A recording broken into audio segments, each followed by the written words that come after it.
साधु का वेश बनाना तो बड़ा सरल है, उसमें उतना कठिनाई नहीं है, परंतु साधुता जीवन में आना ये बहुत कठिन काम है। साधु होना और साधु बनना दोनों अलग अलग चीज है।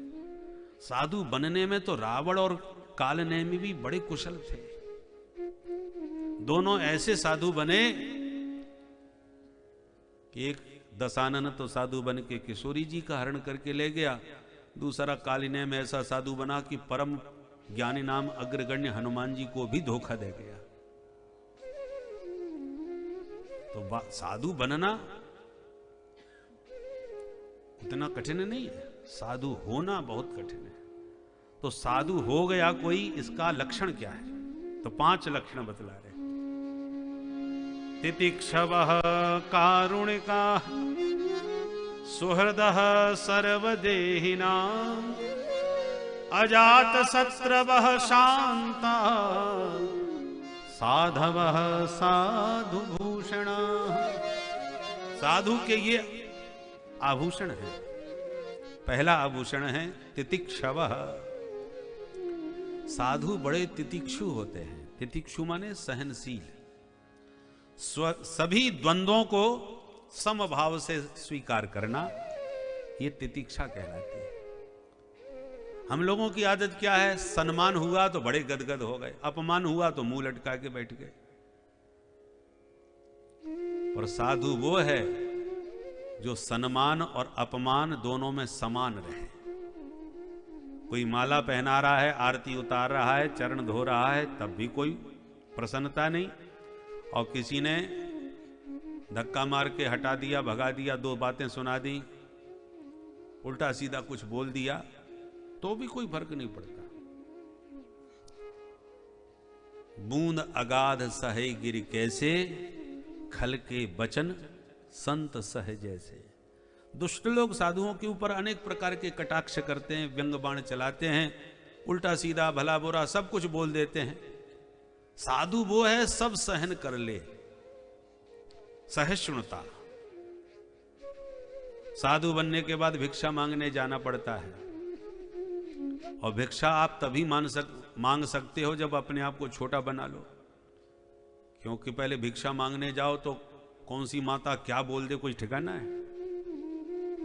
हे ब्रह्मचारी इतना मोटा तगड़ा पड़ रहा है, कुछ काम धंधा क्यों नहीं करता? अभी से बाबा बन गया, मांगने लग गया।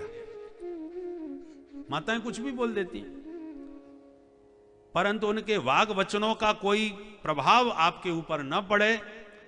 भीतर से इतने मजबूत हो जाइए कि अपमान आपको प्रभावित न करने पावे। यदि अपमान सहन करने की सामर्थ्य आ गई तो सम्मान भी सहन हो जाएगा। जो अपमान सहन नहीं कर सकता वो सम्मान को भी पचा नहीं पाएगा। सम्मान पाते समय यदि आप प्रमुदित हो रहे हैं कि देखो हमारा कितना सम्मान हो रहा है, कितना आदर हो रहा है, कितनी हमें इज्जत दी जा रही है, यदि आपको सम्मान पाने में मजा आ रहा है तो उतना ही अपमान पाने पर आपको कष्ट भी होगा। आप बच नहीं सकते। और सम्मान का कोई प्रभाव आपके चित्त पर नहीं पड़ रहा। करने वाले आरती करें, तो पैर धोने वाले पैर धोएं, माला पहनाने वाले माला पहनाएं, आपके चित्त पर कोई उस सम्मान का प्रभाव नहीं है, तो निश्चित रूप से अपमान का भी कोई प्रभाव आपके चित्त को छू नहीं सकता। इसका नाम है तितिक्षा। साधु में वो तितिक्षा होती है। मानापमानयो तुल्यम, दोनों बराबर। दूसरा लक्षण कारुणिका। साधु में अतिशय करुणा होती है। संत हृदय नवनीत समान।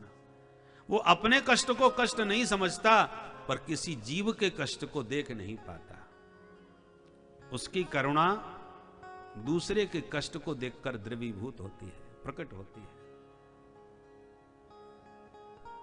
वाल्मीकि जी जो एक जमाने में स्वयं सबको मारपीट के लूट के खाते थे, परंतु जब तप किया और तपस्या के द्वारा चित्त शुद्ध हुआ, मन पवित्र हुआ, कलमश सब धुल गए, और फिर जब स्नान करने गए तो एक शिकारी ने एक क्रौंच पक्षी का जोड़ा आपस में मिल रहा था, एक को मार दिया।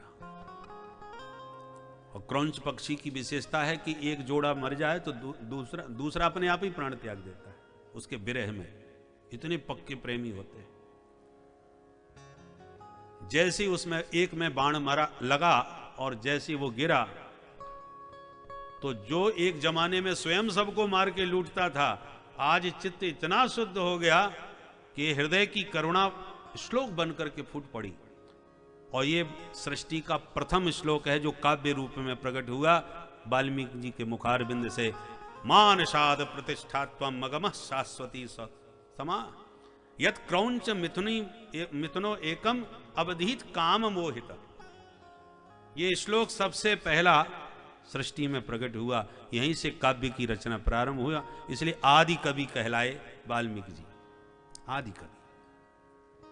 मानसाद प्रतिष्ठात्वम माने हृदय की करुणा फूट पड़ी और कहा, अरे दुष्ट निषाद, तुझे जीवन में कभी शांति प्राप्त नहीं होगी। यत् क्रौंच मिथुनी, जो क्रौंच आपस में मिल रहे थे जोड़े, अवधीत काम मोहितम, तुमने एक को मार डाला, दूसरे ने भी प्राण त्याग दिए। तो दूसरों की करुणा, दूसरों के कष्ट पर जिसकी करुणा फूट पड़े वो साधु है। तितिक्षवः कारुणिका सुहृदः सर्वदेहिना। जितने भी देहधारी शरीरधारी हैं उन्हें सभी अपने सुहृद नजर आते हैं। हम सो इन साधुन सो पंगत, एक पद है। सभी को वो अपना मानते हैं। ऐसा कोई है नहीं विश्व में जो दूसरा नजर आवे। निज प्रभुमय देखें जगत कहीं सन करें विरोध। जो सारे जगत के प्रत्येक जीव में अपने प्यारे का दर्शन करेगा वो विरोध किससे करेगा? इसलिए अजात शत्रवः, साधु अजात शत्रु होता है, माने वो संसार में किसी को अपना दुश्मन नहीं मानता। मानने वाले उसे भले ही दुश्मन मानते रहे। भ्रमवश कई लोग साधुओं को भी अपना दुश्मन बना लेते हैं, पर साधु स्वप्न में भी कभी किसी से दुश्मनी नहीं रखता, क्योंकि यदि किसी से भी दुश्मनी करेगा तो अपने प्रभु से दुश्मनी मानी जाएगी। क्योंकि सबके हृदय में उन प्रभु का निवास है। ईश्वर सर्वभूतानां हृदय से अर्जुन तिष्ठति, सबके भीतर वही तो बैठे हैं।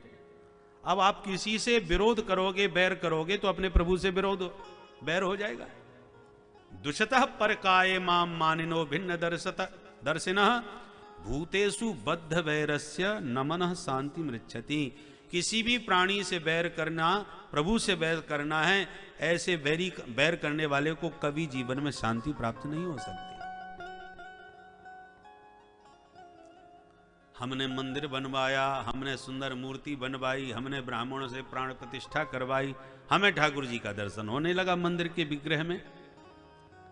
परंतु मंदिर भी हमारा बनाया, मूर्ति भी हमारी बनाई, प्रतिष्ठा भी हमारे द्वारा की हुई, तो अपने द्वारा प्रतिष्ठित मूर्ति में तो हमें प्रभु का दर्शन हो रहा है।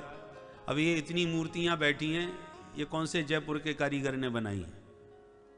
ये सब ठाकुर जी के हाथ की बनी हुई मूर्तियां हैं। तो आप अपनी बनाई मूर्ति में तो परमात्मा को देख रहे हो और ठाकुर जी की बनाई मूर्तियों से द्वेष कर रहे हो, उनको धोखा दे रहे हो, तो कैसे आपके मन को शांति मिल सकती है? कि ठाकुर जी की बनाई हुई मूर्तियां हैं। इसलिए संत लोग आप उसमें कहते हैं, भाई आज कितनी मूर्तियों का प्रसाद बनना है। मतलब क्या, ये भी सब मूर्तियां हैं, ये प्रभु की बनाई हुई हैं। इसलिए अहम सर्वेषु भूतेषु भूतात्मा वस्थितः सदा तमवज्ञाय माम मर्त्यः कुरुते ऋचा विडम्बनम। भगवान कपिल कहते हैं, मां, जो मेरे द्वारा विनिर्मित इन मूर्तियों से, किसी भी मूर्ति का मतलब केवल मनुष्य नहीं, कुत्ता, बिल्ली, गधा, घोड़ा, सूगर जितने हैं, ये सब भगवान की बनाई मूर्तियां हैं। नाम रूप अलग अलग है, पर मूर्ति सब भगवान की है। इसलिए भगवान भी हर रूप में आए हैं। सबसे पहला अवतार तो महाबराह रूप में ही हुआ है। बराह भगवान बने हैं, कछुआ भगवान बने हैं, मछली भगवान बने, क्या नहीं बने भगवान। तो ये सारी मूर्तियां भगवान की हैं। किसी भी जीव से आप घृणा करेंगे, द्वेष करेंगे, तो आपके चित्त को स्वप्न में भी शांति नहीं मिल सकती। इसलिए ये सनातन धर्म ही है जो सार्वभौम भावना से कहता है सर्वे भवन्तु सुखिनः, सर्वे सन्तु निरामयाः, सर्वे भद्राणि पश्यन्तु मां कश्चित् दुख भाग भवेत्। विश्व में कोई दुखी ना हो, सबका मंगल हो, सभी स्वस्थ हो, सबका कल्याण हो। अयम निजः परो वेत्ति गणना लघुचेतसाम, उदार चरितानाम तु वसुधैव कुटुंबकम। जिनके उदार चरित्र होते हैं उन्हें तो सारी वसुंधरा अपना कुटुंब दिखाई पड़ती है, अपना परिवार दिखाई पड़ती है।